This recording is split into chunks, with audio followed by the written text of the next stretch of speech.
Hola, buenas noches. Estamos aquí iniciando transmisiones este martes 7 de agosto, a unas horas de que el Tribunal Electoral del Poder Judicial de la Federación eh, pues ya culmine el proceso de la calificación electoral. Aquí estoy con Anastasia, que está muy desesperada porque quiere participar en nuestra transmisión de hoy de Facebook Live.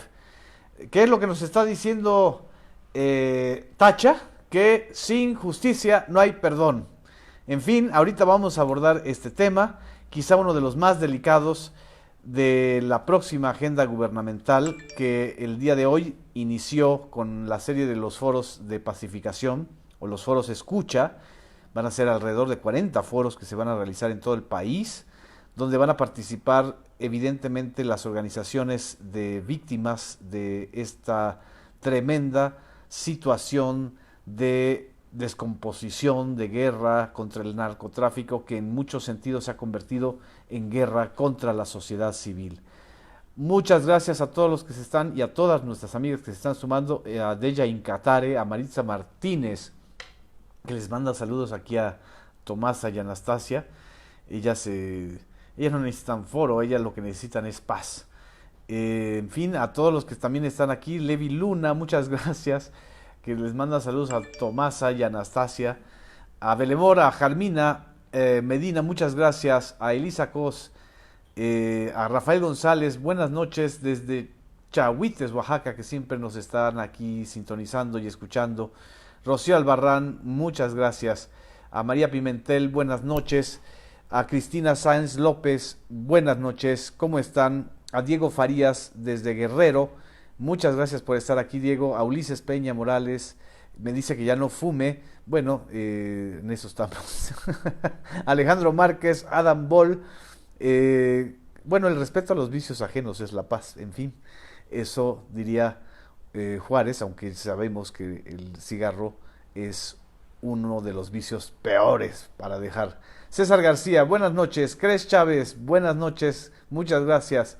Desde Tlanepantla, mañana humo blanco, tenemos presidente, dice Porfirio Díaz. Así es. Alicia Uribe, muchas gracias desde San Marcos, Texas. Qué bueno que nos están sintonizando. A Nadia, a Zenet, gracias.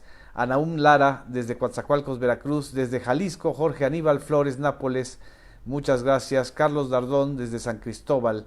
De Mari Carmen Hernández, buenas noches. Desde Benito Juárez, Cancún, Violeta Salazar, Julieta Rivera, te mando un saludo muy afectuoso, muchas gracias por estar aquí. Ale Alamillo, a Judith Alex, muchas gracias. Nadia Zenet dice: de algo nos debemos de morir, pero no, pues sí, evidentemente no de algún vicio como esto, pero bueno, no vamos a entrar ahorita al tema de los vicios, ya después hablaremos de eso. Vamos a entrar al tema de los problemas sociales más candentes.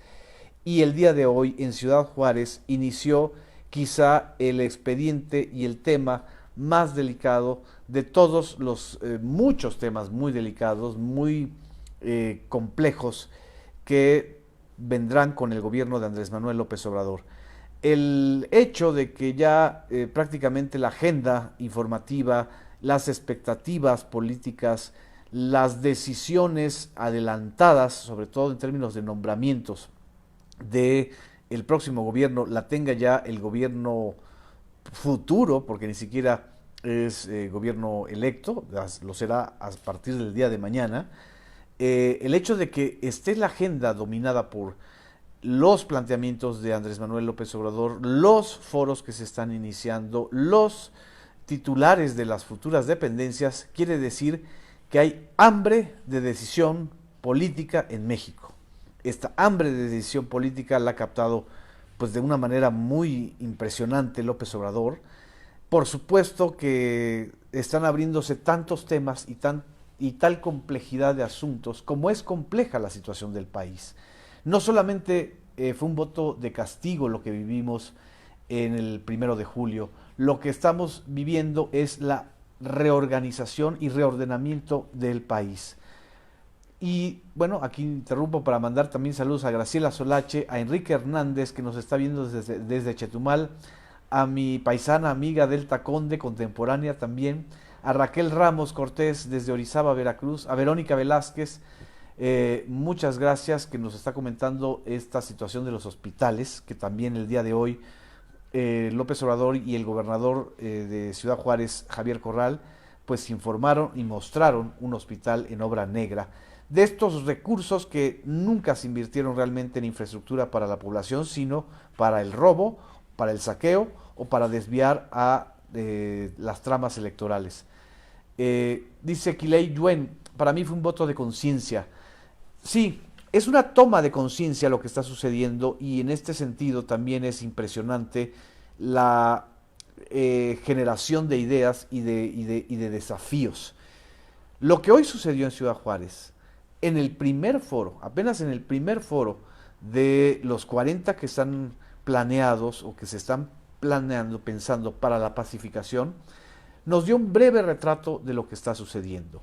Cuando Andrés Manuel López Obrador les dijo que había que perdonar sin olvidar, o que había que intentar una reconciliación, la fuerza de las organizaciones y de algunas de las familias de las víctimas le reprocharon que no podía haber perdón sin justicia.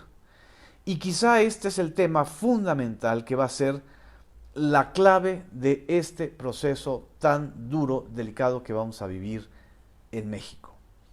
Sin justicia, la llaman justicia transicional, por ejemplo, la ministra Olga Sánchez Cordero, la llama método mexicano de pacificación y reconciliación, la dijo el futuro secretario de Seguridad Pública, Alfonso Durazo. El propio Andrés Manuel López Obrador se empatizó con las víctimas, diciéndoles: yo soy un luchador por la justicia desde hace muchos años. Entonces, ¿qué tipo de justicia es lo que va a haber? Justicia no es venganza. Perdón no es impunidad. Y el olvido no puede ser impunidad. Esta quizá es la lección o las grandes lecciones que vamos a vivir en los próximos meses. ¿Por qué es tan importante lo que el día de hoy inició en Ciudad Juárez? ¿Y por qué sobradamente es importante Ciudad Juárez? En primer lugar, Ciudad Juárez ha sido una de las ciudades más castigadas en los últimos 20 años por un modelo económico depredador, por los feminicidios desde la época de Francisco Barrio, por cierto, uno de los tutores políticos de Javier Corral que estaba ahí presente. Javier Corral mismo es de Ciudad Juárez, una de las ciudades que sirvió de laboratorio y de experimento terrible para el crimen organizado durante los años 90 y durante los años de la década pasada, la primera década del 2000, devastaron a la ciudad en una guerra por el control de las fronteras, por entregarle la plaza al cártel de Sinaloa, que encabezaba Joaquín El Chapo Guzmán. Y ahora está otra vez el brote de violencia en Ciudad Juárez por la disputa. La narrativa oficial dice que es la disputa entre los aztecos o los aztecas y la línea. ¿Qué es la línea? La línea no es un organismo, no es una entidad ajena al gobierno. La línea es la que forman todos los mandos policíacos, ministeriales, gubernamentales relacionados con la seguridad pública. Es decir, en Ciudad Juárez se está jugando el desmantelamiento de un narcoestado que durante 20 años ha dominado en esta ciudad fronteriza, una de las ciudades más importantes del país, no solo por su actividad económica, migratoria, sino también por la herida que representa Ciudad Juárez. El Paso, es decir, esta frontera en donde Benito Juárez pues salvó a la República en la guerra contra los conservadores y contra el imperio de Maximiliano, que después se quiso imponer. Estos hechos son muy simbólicos, y además la ciudadanía, la sociedad civil, los integrantes de Ciudad Juárez son personas que están hechas en el desierto no solamente en el desierto geográfico que significa Ciudad Juárez, sino en el desierto de la atención y de la interlocución con los gobernantes. Hacía muchos años, muchos, en estos episodios tan dramáticos que hemos vivido, que no veíamos a un líder político realmente exponerse en carne propia a los reclamos de las personas afectadas, de los familiares de las víctimas y de las víctimas mismas. En Ciudad Juárez inició esta historia contemporánea desde que Felipe Calderón decidió lanzar al ejército a las calles con esta idea de que a la violencia hay que combatirla con más violencia y no con un nuevo modelo transicional de justicia. Esto es lo que realmente está iniciándose en Juárez. Por eso también es muy explicable, es muy importante el estado de ánimo de la sociedad, la manera en que le reprocharon a Javier Corral la falta de atención. También es un llamado de atención para el propio gobernador Javier Corral, un panista destacado que ya como gobernador se ha enfrentado a esta cruda realidad, se ha enfrentado a los crímenes y sobre todo a los crímenes de periodistas tan importantes y destacadas como Miroslava Breach.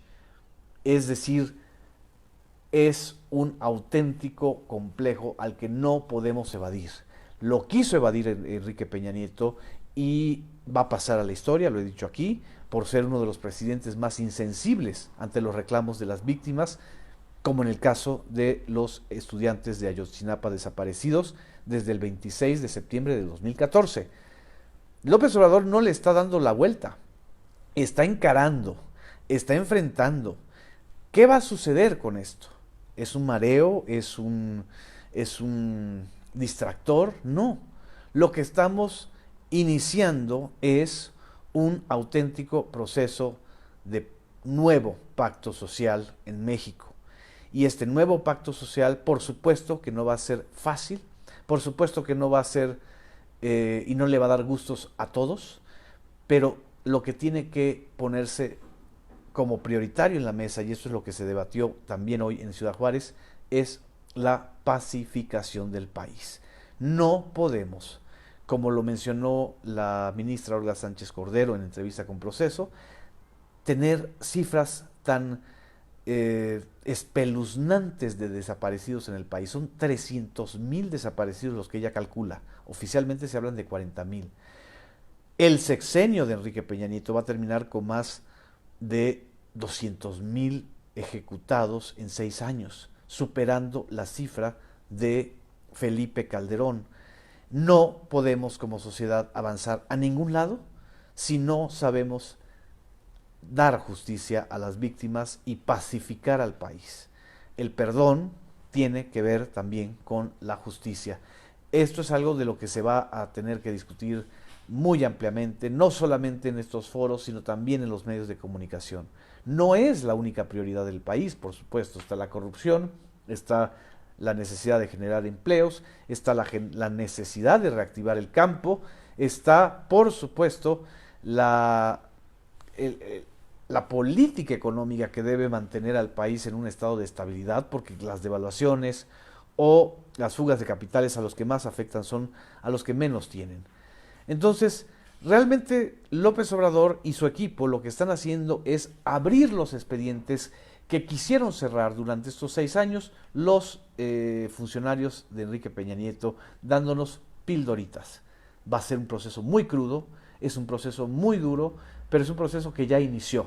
Tan duro es que quiero compartirles a ustedes pues algunas de las informaciones que desde Ciudad Juárez pues redactaron colegas periodistas como Marcela Turati, quizá una de las reporteras más conscientes y más comprometidas con el tema de las víctimas, con el tema de la justicia y por supuesto con Ciudad Juárez. Ella misma es originaria de Chihuahua y creo que conoce muy bien lo que está sucediendo, lo que sucedió el día de hoy. Marcela, a través de su cuenta de Twitter, dio información o dio conocimiento de muchas de las cosas que el día de hoy se dijeron en Ciudad Juárez. Por cierto que aquí estoy viendo saludos de Tijuana, creo que Tijuana es de las otras ciudades importantes que van a ser el epicentro de este debate, y ni hablar de dos entidades muy importantes con una dinámica criminógena brutal, pero que también van a estar en este debate. Tamaulipas, estado de Tamaulipas, Guerrero, Michoacán, y en estos momentos Guanajuato ya es un foco rojo del disparo de la violencia criminal en una entidad que por lo menos hasta el sexenio pasado no estaba en las listas de las más violentas del país. Y evidentemente el Estado de México. Dice la nota de Marcela Turati: en el primer foro de consulta sobre paz y reconciliación, el virtual presidente electo Andrés Manuel López Obrador pidió a los juarenses que perdonen. Al escucharlo, las víctimas que estaban en primera fila, mamás de desaparecidos y masacrados, personas torturadas y desplazados, lanzaron gritos de no, sin justicia no hay perdón, y ni perdón ni olvido. Este es el tema. No puede haber ni olvido ni perdón sin justicia. El futuro presidente López Obrador dijo que respeta a quienes piensan así, pero en esta ciudad que ha sido llamada el epicentro del dolor, insistió en que olvido no, perdón sí. La violencia no se acaba con violencia, ni el mal con el mal. La violencia, dice López Obrador, o dijo, no se resuelve con mano dura, cárceles o masacres. No creo en el ojo por ojo y diente por diente. Si queremos aplicar la ley del talión, nos vamos a quedar tuertos o chimuelos. No creo en eso. Esas fueron las palabras de López Obrador. Pero el tema que están reclamando es qué modelo de justicia, hacia dónde hay que ir, y creo que este va a ser el punto fundamental de los foros que el día de hoy iniciaron. Alfonso Durazo, futuro secretario de Seguridad Pública, a quien se refirió como responsable de los foros por la paz, y la futura secretaria de Gobernación, Olga Sánchez Cordero, quien estará presente en las comisiones, así como el subsecretario de Derechos Humanos, Alejandro Encinas, o el encargado de la Unidad de Reconciliación, como Alejandro Gersmanero, que conoce muy bien la situación, por cierto, de Ciudad Juárez, también participaron en este evento.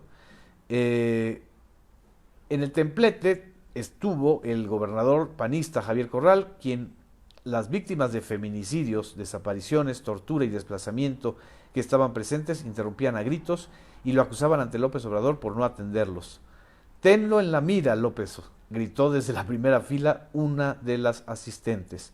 Entre el público estaban las víctimas de la masacre de 15 jóvenes en Villas de Salvarcar, que en 2010 dio pie a la estrategia Todos Somos Juárez, con la que el panista Felipe Calderón prometía acabar con la violencia. Esto es lo importante de hoy, es la conjunción de muchos representantes y de varios colectivos. No son ni acarreados ni gente que iba a reventar un foro, son representantes de luchas que en Ciudad Juárez se han dado desde hace más de 20 años y que han sido pues prácticamente sin escucharlos, que han sido ignorados e ignoradas durante ya 20 años. Promesas como las que hizo Felipe Calderón frente a la madre de una de las víctimas de Villas de Salvarcar, que le dijo: usted no es bienvenido a Ciudad Juárez. Creo que es uno de los elementos que hay que recordar y hay que insistir el día de hoy. En Juárez está iniciando quizá la batalla más dura de nuestro porvenir como sociedad, como nación. Es la pacificación con justicia y con perdón. En fin, estoy un poquito inspirado el día de hoy. Les agradezco mucho sus comentarios. Dice Derham: ¿cómo exigir justicia si en ese equipo está Murillo Karam? ¿En cuál equipo? ¿En el equipo de López Obrador? No creo. Dice Teresa Bazán Moncayo: Juan Manuel Villalpando, en efecto, seguro. Bueno, ya no alcancé a leer todo el comentario. Dice Julieta Rivera: están cansados de que nadie los escuche. Por eso el reclamo a Javier Corral. Corral llega gobernando una entidad devastada por la corrupción, el cinismo, la falta de empatía social de este cleptócrata inmundo llamado César Duarte, que por cierto sigue prófugo, que abandonó Chihuahua después de saquearlo, crear un banco y desviar recursos para campañas electorales. Por supuesto que a Javier Corral está tocando el, el, el- el costo de las expectativas generadas y de la falta de atención de su gobierno en este año a las víctimas. Que esto sirva de atención y de lección para los futuros funcionarios federales. Javier Corral, que es un político formado, que es un político sensible, se está enfrentando a esta situación tremenda. Ha respondido mal, según algunos colegas periodistas, a las demandas y a los reclamos de justicia, sobre todo en el caso de Miroslava Bridge y de otras colegas, como Patricia Mayorga, corresponsal de Proceso en Ciudad Juárez, que tuvieron que abandonar la entidad. No es la tarea y la responsabilidad de solo una autoridad, pero es importante que esa autoridad, al menos el gobernador del estado, escuche, escuche y se enfrente y se alíe o tenga una alianza con la sociedad civil. No puede ser posible que sigamos pensando que son unos grupos gritones, unas madres lloronas. No, esto es la herida más grande y más fuerte que tiene este país. En fin, les agradezco mucho sus comentarios, su atención, que compartan estas reflexiones y nos vemos el día de mañana. Esperamos transmitir desde el Tribunal Electoral la sesión del cómputo final de las elecciones del 1 de julio, la entrega de la constancia de mayoría a López Obrador, el discurso de López Obrador. Evidentemente será un día histórico, por muchas razones, porque por más de 30 años se esperaba un cambio desde la izquierda, desde el centro izquierda, como es el que vamos a vivir. En fin, muchas gracias, buenas noches, les envío un abrazo, descansen, gracias.